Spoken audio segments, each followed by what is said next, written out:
Hey, what's up everyone, Nova here, and I've got a quick video for today going over some of the best rogue tips and tricks for Grim Batol. Hopefully these will help you out when you're pushing your Mythic Plus keys, and even if you're not a rogue main, you can pass some of this along whenever you play with a rogue in your group.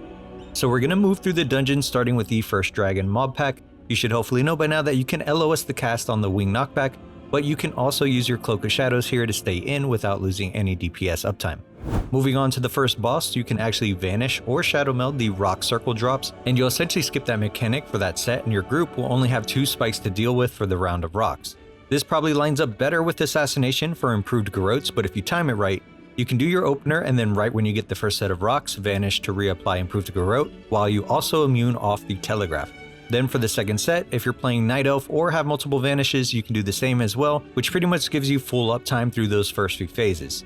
As you make your way through the dungeon, getting interrupts and stuns on enemy casts is really important, and you should be using Kick and Kidney Shot on most of the pulls.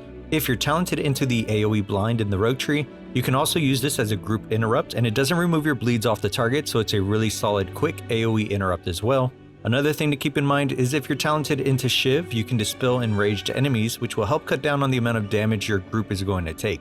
Basically, if you see an enemy get bigger or turn red, hit Shiv on them and it'll shrink them back down to normal size, dispelling the enrage.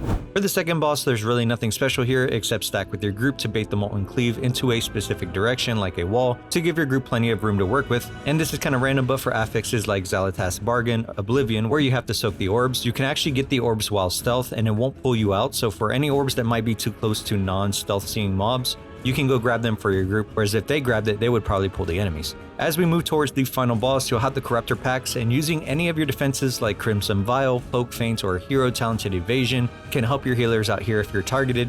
And for the Assassination rotation, I like to Garrote, Rupture, then Garrote multiple times because your Garrote only hits a certain amount of targets at a time. After we get as many up as we can, hopefully followed by another Rupture, Shiv to increase bleed damage done, Phantom Knives into Crimson Tempest, and then burst the Corruptor with Caustic Spatter. This should give you really solid damage to deal with these pulls. And finally, for the last boss, make sure to feint the pulse cast that happens right after the small circle phase, and you can really come in clutch for your group by using Sprint and Cloak of Shadows to soak up tentacles if it looks like they're going to be in a bad spot for your group as the safe zone closes in.